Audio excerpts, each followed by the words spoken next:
महाराज जी, आज तक हमने कभी मदिरा आदि का सेवन नहीं किया। ये सब के कारण हमें जड़ बुद्धि और पिछड़ी सोच का कहते हैं। तो इस स्थिति में मन को संभालने के क्या करें? गलत आचरण न करे तो आपको जड़ बुद्धि का कहा जाएगा क्या? तो मुझे लगता है उल्टा है। जड़ बुद्धि वो लोग हैं जो ऐसा करते हैं, विवेकवान वो है जो नहीं करते हैं। आखिरकार कहीं ना कहीं सत्य का आदर तो होता ही बच्चा। भले कोई प्रमादवश तुम्हें गलत कह दे, लेकिन उनके भी हृदय में आदर होता है। कुछ लोगों का भाव ये होता है कि अगर हम अंडा नहीं खाएंगे, मांस नहीं खाएंगे तो स्वस्थ नहीं रहेंगे।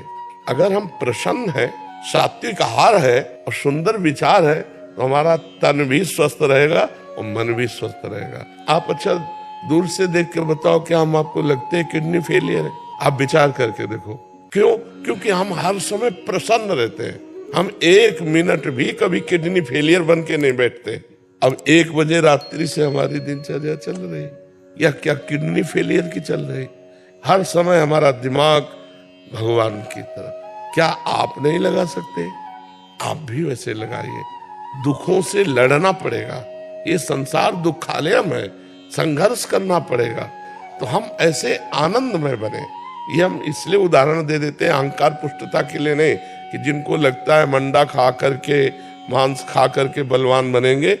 ब्रह्मचर्य, पवित्र आहार, तो संकल्प बल और शरीर बल दोनों बल पुष्ट होता है।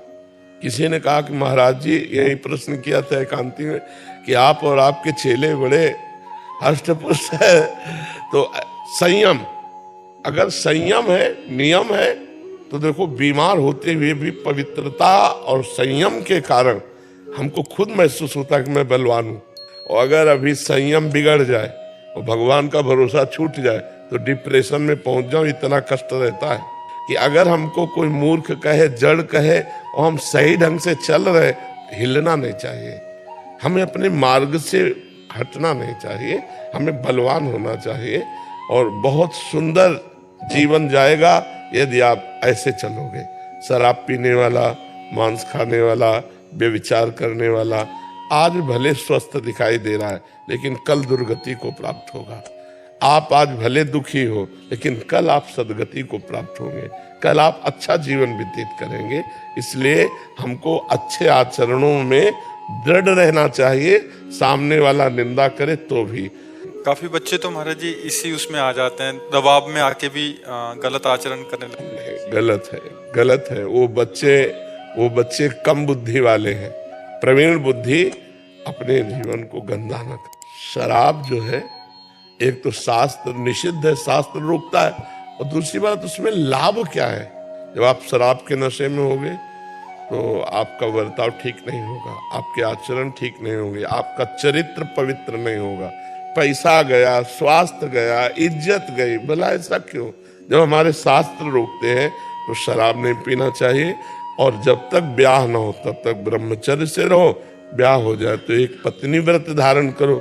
ये जो चला है ना गर्लफ्रेंड बॉयफ्रेंड, ये बहुत नरक है, बहुत अपवित्र जीवन, पूरी गृहस्थी को चौपट कर देने वाला जीवन है। अरे जीवन है कि चलो अब लो नसानी अब ना नसोई हो, 1-2 बार गलती हो गई, अब पति प्राप्त हो गया तो अब बहुत धर्म से रहे, या पत्नी प्राप्त हो गई तो धर्म से रहे। लेकिन आजकल शराब पीना और नया नया व्यभिचार करना और जैसे बने वैसे धन कमाना, यही उद्देश्य रह गया। एक शिष्य ने अपने गुरुजी से पूछा कि हमारा ब्याह हुआ तो कैसे चलें? तो उनका वर्ष में एक बार। उनका ऐसा तो नहीं रह पाएंगे गृहस्थी में, तो उनका 6 महीने में एक बार। उनका ये भी नहीं रह पाएंगे। तब फिर ये शास्त्रीय पद्धति बताई, महीने में एक बार। शास्त्रीय पद्धति है महीने में एक बार। अब सोचो आजकल नए नए बच्चे कितने आके बता गए कि 5 बार हस्तमैथुन, 8 बार हस्तमैथुन। ये जिंदा रह रहे हैं, यही बड़ी बात है। एक मन द्रवित पदार्थ सहित, एक मन कहते 40 किलो को, 40 किलो अन्न और पानी और दूध सब कुछ मिलाकर जब पचता है, तब एक बार संतान उत्पन्न करने की योग्यता का वीर बनता है। और जो लोग ऐसे नष्ट करते हैं उनकी जीवनी क्या होगी?